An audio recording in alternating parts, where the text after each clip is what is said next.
I used to think I was the luckiest daughter in the world. Every Sunday dinner at the Martinez house looked like something out of a magazine.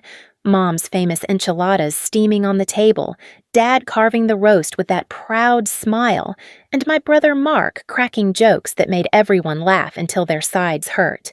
The dining room walls were covered with family photos spanning 3 decades, but if you looked closely, you'd notice something. I was behind the camera in most of them. "Jessica, honey, could you grab the checkbook from my purse?" Mom asked last month, her voice sweet as always. "Mark's tuition payment is due tomorrow, and you know how these online systems can be so complicated."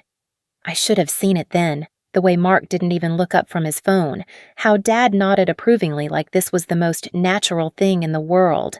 Instead, I smiled and reached for my own wallet. "Don't worry about it, Mom. I'll just transfer it directly." "What's the amount?" 15,000, she said casually, like she was asking me to pass the salt. "You're such a blessing, Misha. Mark's so lucky to have a sister who believes in his education." Mark finally glanced up, flashing that charming smile that had gotten him out of trouble since we were kids. "Thanks, Jess. I promise I'll pay you back once I finish law school and land that big firm job." It was the same promise he'd made when I paid for his undergraduate degree. The same promise from when I covered his car payments, his credit card debt, his security deposit for 3 different apartments. But sitting there in our family dining room, surrounded by the warm glow of tradition and love, I pushed those thoughts away. Family helps family, right? The cracks started showing in ways so subtle I almost missed them. During my cousin Maria's quinceañera, I overheard Mom talking to Tia Rosa by the dessert table. "Jessica is doing so well at her job," Mom was saying, pride evident in her voice. "She's always so happy to help out the family. Just last week she insisted on covering Mark's textbooks." I froze with a forkful of tres leches halfway to my mouth. Insisted? I'd caved after 3 days of Mark calling me with increasingly dramatic stories about how he couldn't afford his required reading and might fail his classes. There was nothing insistent about my reluctant agreement to another $800 charge on my credit card. "She's such a good daughter," Tia Rosa replied. "Not like some kids these days who forget their family once they start making money." I wanted to interrupt, to clarify that I'd never once bragged about helping Mark, that I'd actually been questioning whether I was being taken advantage of. But Dad appeared beside me before I could speak. "There's our little provider," he said, squeezing my shoulder. "Rosa was just saying how proud she is of you for taking care of your baby brother." Baby brother. Mark was 28 years old. That night, I tried talking to my best friend Carmen about it. We were sitting in her kitchen, sharing a bottle of wine and catching up on life. "I don't know, Carmen. Sometimes I feel like I'm not their daughter. I'm their personal ATM." Carmen set down her glass and fixed me with that look she'd perfected since we were teenagers. "Jess, honey, when's the last time you said no to them?" I opened my mouth to answer and realized I couldn't remember. Not once in 15 years of working had I denied a family financial request. Not once. "That's not the point," I said defensively.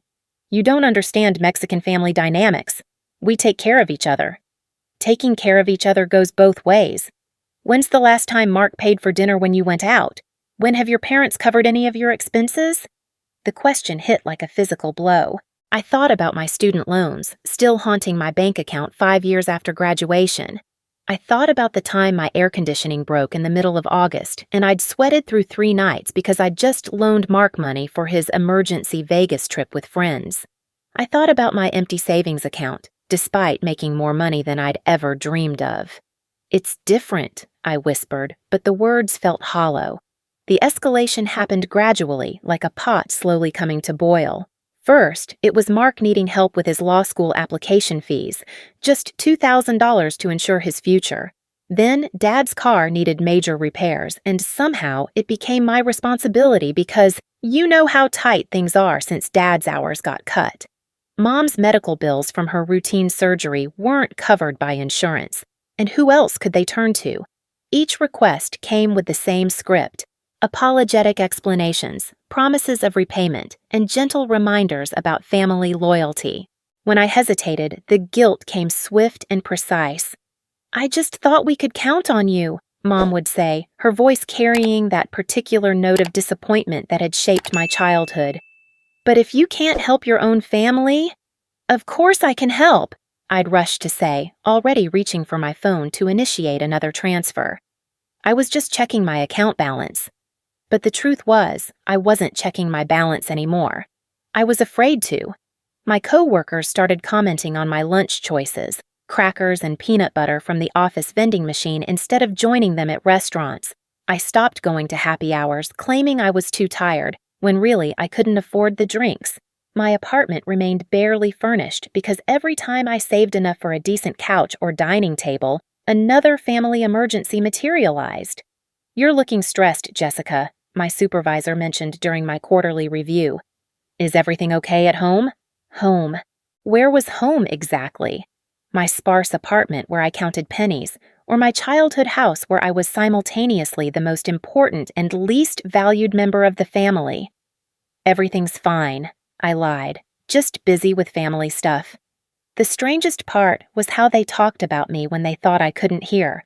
During Mark's graduation party, the law degree I'd essentially purchased, I stepped outside for air and caught fragments of conversation drifting through the kitchen window. "Jessica's always been the responsible one," Dad was telling someone. "Never had to worry about her like we did with Mark. She just handles things, you know. Some people are born to take care of others. Some people are born to take care of others." As if my financial support was genetic destiny rather than learned behavior. As if I'd emerged from the womb clutching a checkbook and a sense of obligation. That night, Mark cornered me in the garage as I was leaving. "Thanks again for everything, Jess. I know I don't say it enough, but I really appreciate you believing in me." I looked at my brother, tall, handsome, charming Mark, who'd never held a job for more than 6 months, who'd changed majors 4 times, who'd somehow convinced our parents that his potential was worth more than my reality. "When do you think you'll be able to start paying me back?" I asked quietly. His face shifted almost imperceptibly, the warm gratitude cooling into something defensive. "Well, I need to pass the bar first, then find a good position. You know how competitive the legal market is. It might take a year or 2 to get established." A year or 2. I'd been hearing variations of that timeline for over a decade. "Mark, I've been keeping track, and over the past 5 years, I've given the family almost $80,000. I'm not trying to be difficult, but I need to start thinking about my own future." He blinked, genuinely surprised. "80,000? That seems high. I have all the records." "Okay, well, even if that's accurate." He ran a hand through his hair, suddenly looking younger. "Jess, you don't have kids, you don't have a husband. What do you even need all that money for? At least when I get established, I'll be able to provide for a real family." A real family? The words hit me like a slap. "This is my real family," I said, but my voice sounded uncertain even to my own ears. "You know what I mean. Look, once I'm making good money, I'll help out. But right now, you're in a position to help, and I'm not. That's just how it is. Just how it is." As if the natural order of the universe dictated that my paycheck belonged to everyone but me. I drove home that night in a daze, Mark's words echoing in my head. "You don't have kids. You don't have a husband. What do you even need all that money for?" The implication was clear. My life, my goals, my dreams were somehow less valid because they didn't include supporting other people. For the first time in my adult life, I started avoiding family dinners. I claimed work commitments, social obligations, anything to postpone the inevitable moment when someone would mention a new expense that required my intervention. But the requests found me anyway. Text messages about urgent car repairs, phone calls about unexpected medical bills, emails with subject lines like, "Quick favor," that made my stomach clench. The worst part wasn't the money. It was the gradual realization that I'd disappeared somewhere along the way. When had Jessica the person become Jessica the resource? When had my family stopped seeing me as an individual with needs and wants and started seeing me as a solution to their problems? I began Googling things late at night that I'd never thought to search before. Family financial boundaries, adult children supporting parents, emotional manipulation tactics. What I found made my chest tight with recognition. Terms like financial abuse and parentification described patterns I'd lived with for so long I'd assumed they were normal. But the real breaking point came on a Tuesday evening in March. I'd worked late on a particularly challenging project and was looking forward to ordering takeout and watching Netflix, simple pleasures I'd been denying myself to maintain my family's lifestyle. As I pulled into my apartment complex, my phone buzzed with a text from Mark. "Hey, great news! I found the perfect house. Just need help with the down payment. Can we talk?" My hands shook as I read the message. Down payment. On a house. While I lived in a studio apartment with furniture from Craigslist, I sat in my car for 20 minutes, staring at that text, feeling something fundamental shift inside me. This wasn't temporary help anymore. This wasn't even about Mark's education or Dad's car or Mom's medical bills. This was about a lifetime of being the family's financial foundation while my own dreams crumbled. But what happened next made everything else seem like preparation for the real betrayal. I decided to drive to my parents' house instead of calling. Maybe seeing them face to face would help me find the words to explain that I needed to step back, that I was drowning financially and emotionally. Maybe they'd understand that I loved them but couldn't continue sacrificing my entire future for their immediate comfort. The house was lit up when I arrived, warm and welcoming as always. Through the living room window, I could see Mom and Dad on the couch, Mark pacing excitedly in front of them with what looked like real estate brochures in his hands. It was such a normal family scene, parents and son planning for the future, discussing hopes and dreams. I was about to knock when Mark's voice carried through the slightly open window. "I know the down payment seems like a lot, but you said Jessica would cover it, right? I mean, it's not like she has anything better to do with her money." My hand froze halfway to the door. Dad's response was measured, practical. "Your sister's been very generous, but maybe we should ask her first before assuming—" "Come on, Dad." Mark's voice carried that boyish charm that had always gotten him what he wanted. "She'll say yes. She always says yes. And honestly, this is an investment in all our futures. Once I'm established and making good money, I'll be able to help out around here, take some pressure off Jessica." "I suppose that's true," Mom said slowly. "And Jessica doesn't seem to have any major expenses coming up. No wedding to pay for, no children's college funds to worry about." "Exactly!" Mark's excitement was palpable. "Look, I've already told the realtor we can move forward. I just need to get the money transferred by Friday. Already told the realtor. Already made promises. My money had been spent before I'd even been informed there was a decision to make.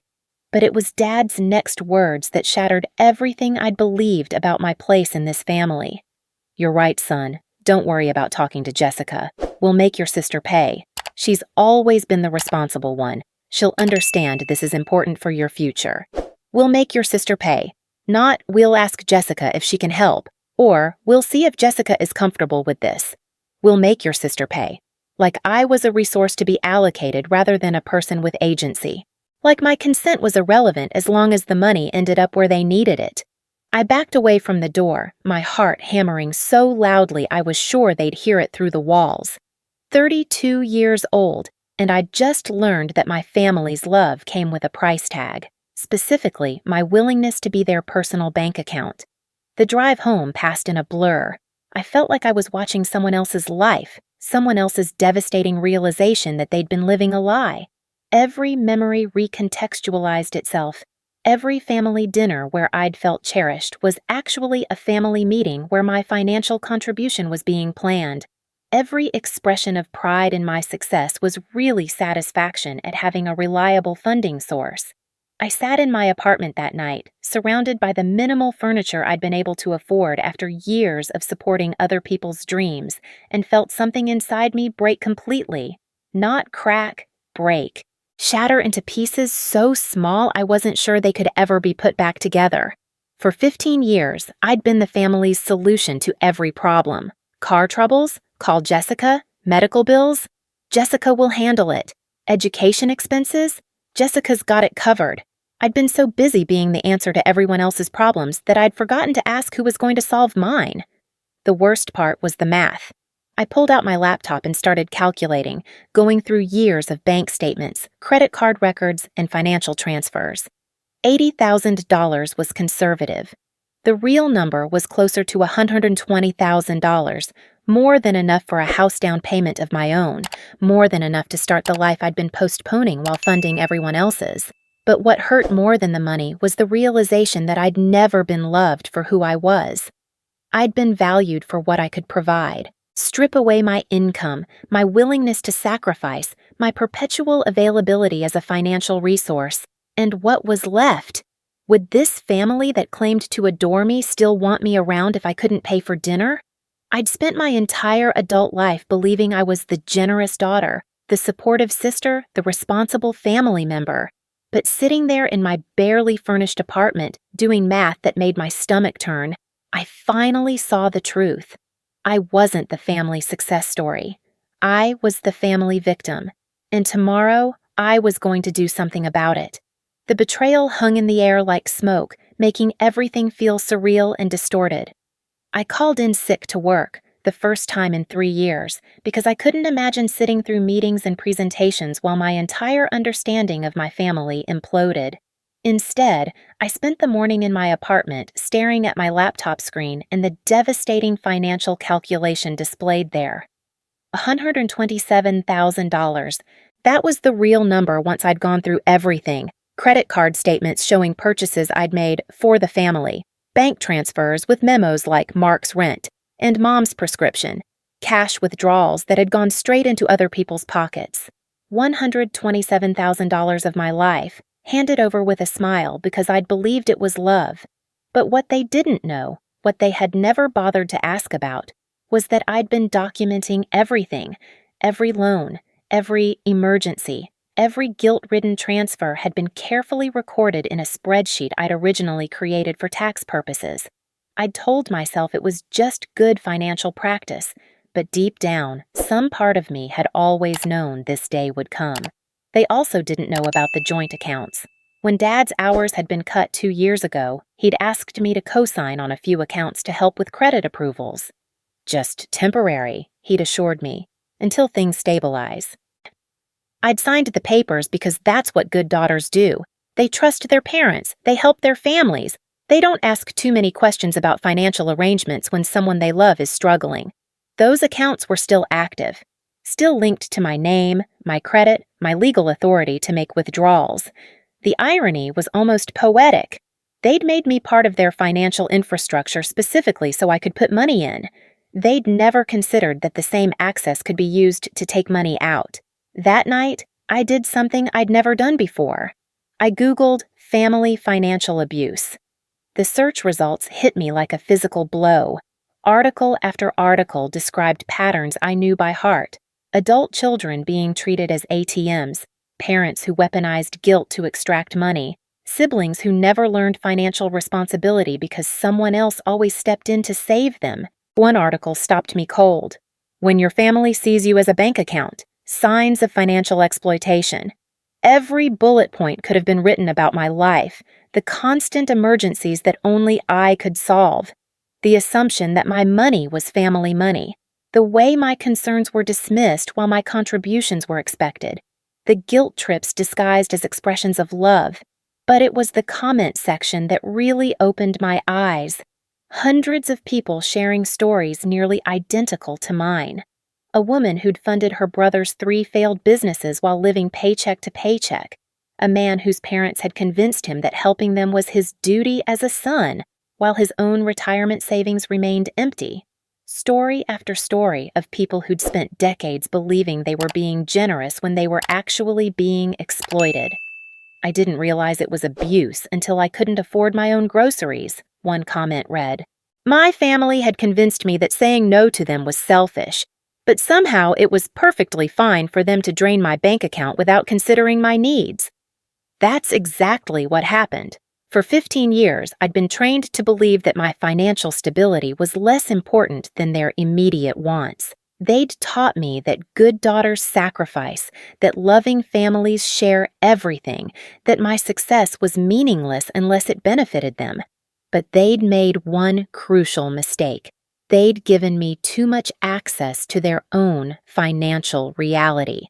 I spent the next 3 days conducting what I came to think of as my investigation phase.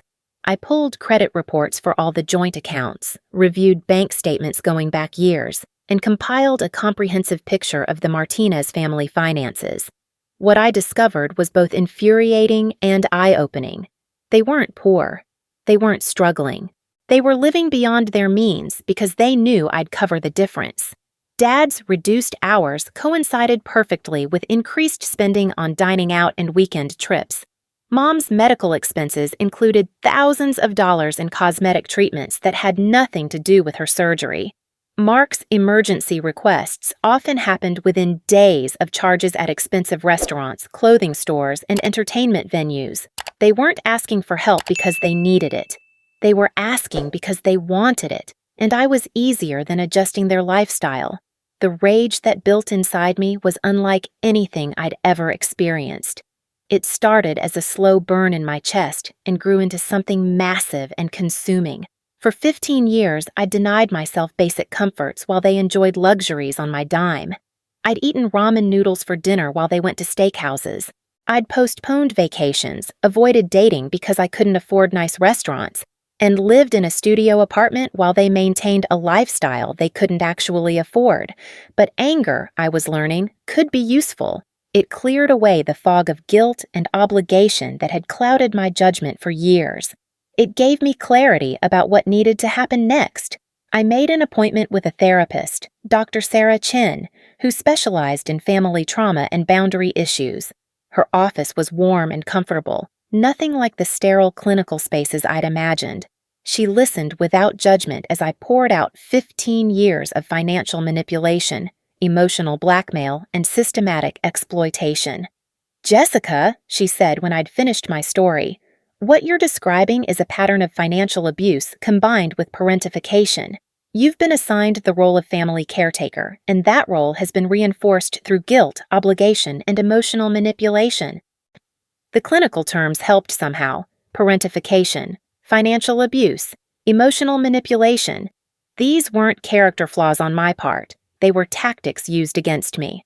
"The most important thing to understand," Dr. Chen continued, "is that healthy families don't operate this way. Healthy families don't systematically drain one member to support everyone else. Healthy families don't make love conditional on financial contributions." "But they're not bad people," I said, the old loyalty kicking in automatically. "They love me. They've always relied on me." "Can you think of a time when they showed love for you that didn't involve your ability to provide money or solve problems?" I opened my mouth to answer and then closed it. Sat there for several long minutes trying to remember. The silence stretched uncomfortably as I realized the truth. Every expression of pride, every moment of apparent affection, every family gathering where I felt valued, they all centered around what I could do for others, not who I was as a person. "That must be a painful realization," Dr. Chen said gently. "I feel like I've been living in a fantasy," I whispered, "like I've spent 32 years believing in a version of my family that doesn't exist." That week, I also contacted a financial advisor and a lawyer. The advisor confirmed what I'd calculated. $127,000 was enough for a substantial house down payment, a year's worth of emergency expenses, or a solid foundation for retirement savings. The lawyer explained my rights regarding the joint accounts and helped me understand the legal implications of withdrawing funds that were rightfully mine. "The accounts list you as an equal owner," she explained. "You have every legal right to withdraw funds, especially since you've been the primary contributor. However, I'd recommend documenting everything and being prepared for potential family conflict." Family conflict. As if there wasn't already a massive conflict built into the foundation of our relationships. They just didn't know I'd finally recognized it. I spent that weekend creating what I came to think of as my escape plan. Every joint account identified, every automatic payment catalog, every financial tie that bound me to their irresponsible lifestyle, mapped out in detail.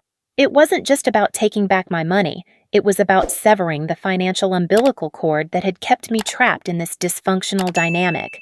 But more than that, I was preparing for the psychological separation. Dr. Chin had given me homework. Write a letter explaining my perspective, not to send, but to clarify my own thoughts. The letter ended up being 12 pages long, 15 years of suppressed frustration and unacknowledged pain finally finding words. "I've realized that you don't love me," I wrote. "You love what I can do for you. You love my paycheck, my willingness to sacrifice, my inability to say no. But you don't love Jessica the person because you've never bothered to know who that person is when she's not solving your problems." By Friday morning, I was ready, not just practically, emotionally, psychologically ready to burn down the financial structure that had defined my adult life. The first withdrawal was from the account Dad had asked me to co-sign temporarily. $47,000 that I'd deposited over 2 years, ostensibly to help with his reduced income. I transferred it to a new account at a different bank, one where I was the sole owner. The second was from the emergency account Mom had insisted we set up for family medical expenses. $31,000 that had never actually been used for medical emergencies. The statements showed withdrawals for home improvements, vacation expenses, and Mark's bar exam prep course. The third was from Mark's education account, where I'd been dutifully depositing money for his law school expenses and future bar exam costs. $22,000 that would have funded his job search, his professional wardrobe, and his first year of independent adult life. With each transfer, I felt something loosening inside me, like chains I hadn't even realized were falling away. Each click of the mouse was a small revolution, a quiet declaration of independence from a system that had never served my interests. But I wasn't done. I canceled my name from 3 credit cards where I'd been guaranteeing their spending. I removed myself as an authorized user on accounts where they could make purchases in my name. I changed the direct deposit instructions for automatic transfers that had been draining my paycheck for years. Then I did something that felt simultaneously terrifying and liberating. I drafted an email to the entire family. Not angry or accusatory, just clear and final. "I've made the decision to establish financial boundaries with our family," it read. "Effective immediately, I won't be providing loans, co-signing for accounts, or covering emergency expenses. I need to focus on my own financial future, and I hope you'll understand and respect this decision." I didn't mention the money I'd already moved. I didn't explain my reasoning or justify my choice. After 15 years of having my financial decisions controlled by other people's emergencies, I was finally making a choice that was entirely mine. The email was scheduled to send Monday morning. By then, they'd noticed the missing money when the automatic payments started failing and the accounts showed unexpected low balances. But I'd be at work, surrounded by colleagues and meetings, protected by professional obligations from the immediate fallout. I spent that weekend in a strange state of calm. For the first time in 15 years, I looked at my bank balance without anxiety. For the first time since college, I had actual savings, substantial savings. I walked through Target and bought things I'd wanted for months: decent towels, a real coffee maker, a comfortable reading chair. Small purchases that felt enormous because they represented money spent on my own comfort rather than other people's wants. But the most dramatic change was internal. The constant low-level anxiety that had been my companion for years, the worry about the next family emergency, the guilt about my own spending, the exhaustion of being everyone's financial solution, all of it was gone. In its place was something I'd almost forgotten existed: peace. That peace lasted exactly 67 hours. Monday morning at 9:47 a.m., my phone started ringing. Mom's number, then Dad's, then Mark's, then Mom again. I let them all go to voicemail and focused on my work. By lunch, I had 15 missed calls and a stream of increasingly frantic text messages. "Jessica, call me immediately. Something's wrong with the bank accounts." "Mom, Jess, I think someone hacked our accounts. All the money is gone." "Dad, WTF happened to the money? I have checks bouncing all over the place." "Mark, this is serious, Jessica. We need to talk now." Mom again. The voicemails told the complete story: confusion, then panic, then the dawning realization that I'd been the one to move the money. By the final message, Mark's voice was raw with anger. "I know you took the money, Jessica. This is beyond screwed up. Call me back or I'm coming to your office." But I didn't call back. Instead, I forwarded all their messages to Dr. Chen and asked for an emergency session that evening. Because the rage in their voices, the immediate assumption that I owed them explanations and access to funds, it confirmed everything I'd realized about our relationship dynamics. Not once did anyone ask if I was okay. Not once did anyone express concern about why I'd felt the need to take such drastic action. Their immediate response was anger that their financial resource had become unavailable, which told me everything I needed to know about what I actually meant to them. The real fireworks started Tuesday evening when they showed up at my apartment. I heard Dad's voice through the door before he knocked. "I don't care if she's embarrassed. This is financial theft, and we're not leaving until she explains herself." Financial theft. Money that I'd earned, saved, and contributed was being reframed as something I'd stolen from them. The audacity was breathtaking, but it also crystallized something important. They genuinely believed they were entitled to my money. In their minds, my financial contributions weren't generous gifts. They were obligatory payments that I owed simply by virtue of being related to them. I opened the door but didn't invite them in. "Jessica, what the hell is going on?" Dad's face was red with indignation. "Do you have any idea what you've done?" "I moved my money to accounts where I have sole control," I said calmly. "Money that I earned and contributed over the past several years." "Your money?" Mark pushed past Dad, his lawyer training apparently kicking in. "That money was in family accounts for family expenses. You can't just take it." "Actually, I can. I was listed as an equal account holder, which gives me legal authority to withdraw funds, especially funds that I deposited." "This is insane," Mom said, her voice shaking. "We're your family. We love you. How could you do this to us?" The word love hit like a slap. "When's the last time you showed love for me that didn't involve my bank account?" The question hung in the air. I watched their faces, waiting for someone to mention my birthday last year when they'd forgotten to call because they were busy spending the weekend at a resort I'd unknowingly funded. Waiting for someone to remember a conversation we'd had about my interests, my goals, my dreams that didn't center around my ability to solve their problems. "That's not fair," Mom finally said. "We've always been proud of you." "Proud of my paycheck, you mean?" "You're being ridiculous," Mark snapped. "Everyone contributes to this family in different ways. You contribute financially because you can afford to. I'll contribute once I'm established in my career. Mom and Dad contribute emotional support and—" "Stop." The word came out harder than I'd intended. "Just stop.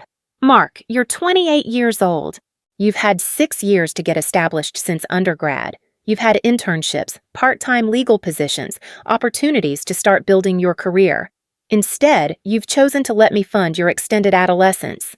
That's not—" "You told the realtor you could move forward with a house purchase before asking me for the down payment. You spent money at expensive restaurants the same week you texted me about emergency expenses. You've never once asked me about my financial goals or whether I could afford to keep funding your lifestyle." Mark's face flushed. "So what? You're cutting us off? After everything we've done for you? What exactly have you done for me?" The silence stretched uncomfortably long. I watched them exchange glances, searching for an answer that wouldn't prove my point. "We're your family," Dad said finally. "We don't keep score of who does what for whom." "You're right. You don't keep score." "I do." So I pulled out a folder I'd prepared, copies of my financial records, bank statements, and transfer histories. $127,000 over 15 years. That's what I've contributed to this family's comfort and convenience, not including the credit cards I co-signed, the loans I guaranteed, or the opportunities I've missed because I couldn't afford them. Dad flipped through the papers, his face growing paler with each page. "These numbers? Jessica, I had no idea it was this much." "Because you never asked. None of you ever asked whether I could afford it, whether it was impacting my own financial security, whether I had my own goals that required money. You just assumed that my paycheck belonged to everyone but me." "But you never said no," Mom whispered. "We thought you wanted to help." I was trained not to say no. Every time I hesitated, I got guilt trips about family loyalty and responsibility. Every time I mentioned my own financial needs, I was told they were less important than whatever emergency you were dealing with. That's not true, Mark protested, but his voice lacked conviction. Last month, when I mentioned that I wanted to start saving for a house, what did you say? Mark's jaw worked silently. I could see him remembering. You said I didn't need a house because I didn't have a real family to support. You said my money was better invested in your future because you'd eventually be able to help everyone else. I didn't mean. You meant exactly that. And you know what? You were right about one thing. I don't have a real family. I looked at each of them in turn. Because real families don't systematically exploit one member to fund everyone else's lifestyle. Real families don't make love conditional on financial contributions. Real families care about each other's well-being instead of just each other's usefulness. The accusation hit its mark. I watched Mom's face crumple, saw Dad's shoulders slump with recognition. But it was Mark who revealed the most, his lawyer's composure finally cracking. So what now? He asked bitterly. You're just going to abandon us? Leave us to figure everything out on our own? I'm going to give you the opportunity to learn financial independence. The same opportunity I never had because I was too busy enabling your dependence. This is cruel, Jessica, Mom said through tears. We're going to lose the house. Then you'll have to make the same choices millions of families make when they can't afford their lifestyle. Downsize, budget, prioritize needs over wants. The same choices I've been making for 15 years while funding your comfort. We'll pay you back, Dad said desperately. Every penny. Just give us time to... No. The word felt powerful, final. I'm done being the family bank. I'm done sacrificing my future for your present. I'm done believing that my needs matter less than your wants. They stood there for a long moment, perhaps finally understanding that this wasn't a negotiation. This wasn't a temporary boundary that could be eroded with enough guilt and manipulation. This was the end of a system that had defined our relationships for my entire adult life. I need you to leave now, I said quietly. And I need you to respect my decision. I won't be answering calls about financial emergencies. I won't be co-signing loans or providing bailouts. If you want a relationship with me, it needs to be based on something other than my bank account. After they left, I sat in my apartment surrounded by the silence they'd left behind. My phone buzzed with text messages, some angry, some pleading, some trying to negotiate. I turned it off and instead called Dr. Chen. How do you feel? She asked after I'd described the confrontation. Exhausted, sad, but also, I searched for the right word, free. For the first time in 15 years, I feel free. 3 weeks later, the full consequences of my financial independence were becoming clear. Mark's house deal had fallen through when he couldn't secure the down payment. Mom and Dad had listed their house for sale and were looking at smaller apartments. Mark had moved back in with them temporarily, which created its own tensions as 3 adults tried to share expenses they'd never had to budget for before. The family group chat, which had once been filled with photos and casual conversation, now contained only logistics about downsizing and the occasional passive-aggressive comment about how different things used to be. I'd muted the notifications but still checked occasionally, watching from a distance as they navigated the reality I'd been shielding them from for years. But something interesting was happening. They were figuring it out. Dad had picked up additional freelance work. Mom had started selling the designer clothes she'd accumulated during their artificially inflated lifestyle. Mark had finally accepted a public defender position that paid modestly but offered real legal experience. For the first time in their adult lives, they were living within their actual means instead of within the means I provided. Meanwhile, my own life was transforming in ways I hadn't expected. The money I'd recovered, combined with my regular paycheck that was no longer being drained by family emergencies, allowed me to make choices I'd only dreamed about. I hired a financial advisor who helped me set up proper retirement accounts, emergency funds, and investment portfolios. I started house hunting in neighborhoods I'd assumed were beyond my reach. I booked a vacation to Italy, something I'd wanted to do since college but had never been able to afford. More importantly, I was rediscovering who Jessica Martinez was when she wasn't defined by her relationship to other people's problems. I joined a hiking group, started taking pottery classes, began dating for the first time in years without the anxiety of whether I could afford dinner out. The woman who emerged from 15 years of financial servitude was someone I barely recognized, confident, independent, focused on her own goals rather than everyone else's crises. It was simultaneously exhilarating and disorienting, like learning to walk again after years of carrying other people. Dr. Chen called it differentiation, the process of separating my identity from my family role. "You're discovering your authentic self," she explained, "the person you are when you're not performing the caretaker function you were assigned." That person, I was learning, was someone I actually liked. But the real test came 6 months later when Mark called, the first direct contact from any family member since our confrontation.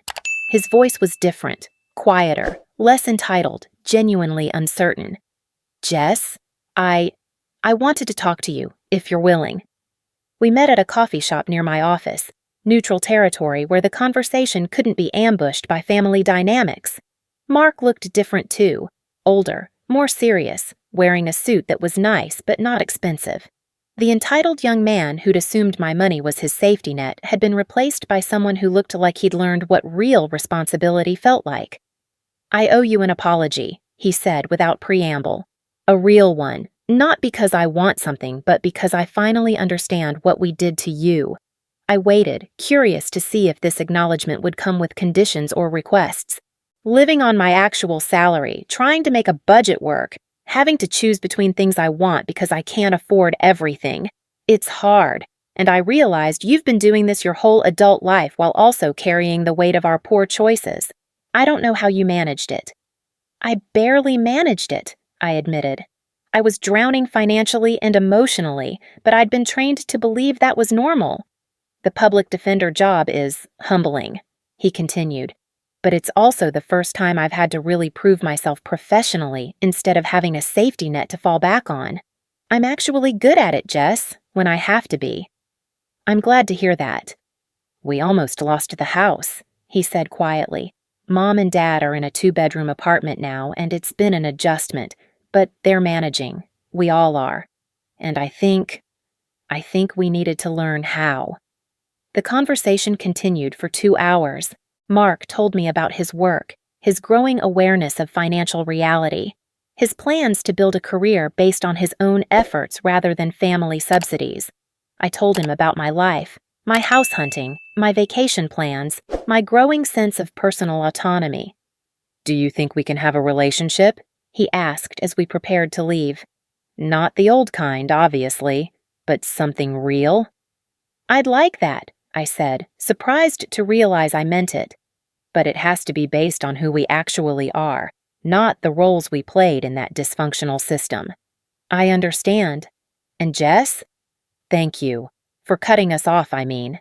I know that sounds weird, but we needed to learn how to function without using you as our personal ATM. We should have learned it years ago." Walking back to my office, I reflected on how different that conversation felt from every family interaction I'd had for the past 15 years. Mark had talked to me like I was a person with my own thoughts and experiences, not a resource to be managed or a problem to be solved. He'd asked about my life out of genuine interest rather than looking for financial vulnerability to exploit. It felt, for the first time in memory, like talking to a real brother. That evening, I called Dr. Chen to process the experience. "How do you feel about the possibility of rebuilding relationships with your family?" she asked. "Cautiously optimistic," I said, "but also clear about my boundaries. I'm not going back to being their financial solution, no matter how their circumstances change." "That's healthy. You've created space for authentic relationships to develop if that's what everyone chooses. The key is that it has to be everyone's choice, not just yours." 6 months later, I closed on a house. Not a mansion, not an extravagant statement, but a comfortable 3-bedroom home with a small garden and enough space for the life I was building for myself. The down payment came entirely from money I'd earned and saved without depleting anyone else's security or sacrificing anyone else's dreams. Mark came to the housewarming party I threw for friends and colleagues. So did Mom and Dad, looking slightly uncomfortable but genuinely proud of what I'd accomplished. We talked about work, about my pottery classes, about Dad's new freelance projects and Mom's part-time job at a local boutique. Nobody mentioned money. Nobody asked for loans or described emergencies that required my intervention. For the first time in my adult life, I spent time with my family without feeling like a walking bank account. "Your house is beautiful," Mom said as she was leaving. "You should be proud of what you've built." What you've built. Not what we've built together through shared sacrifice. Not what I'd been able to afford thanks to family support. What I, Jessica Martinez, had built through my own work and choices. "Thank you," I said. "I am proud." Standing in my doorway that night, watching my family drive away to their own homes and their own financial responsibilities, I felt something I'd been searching for my entire life. The peace that comes from authentic relationships built on mutual respect rather than financial dependency. The woman who'd spent 15 years believing that love required sacrifice had learned something revolutionary. Real love doesn't cost anything at all. It's freely given and freely received without invoices or payment plans or expectations of return on investment. For the first time in my adult life, I was rich in all the ways that actually mattered. And that wealth, emotional, psychological, spiritual, was something no one could ever take away from me again.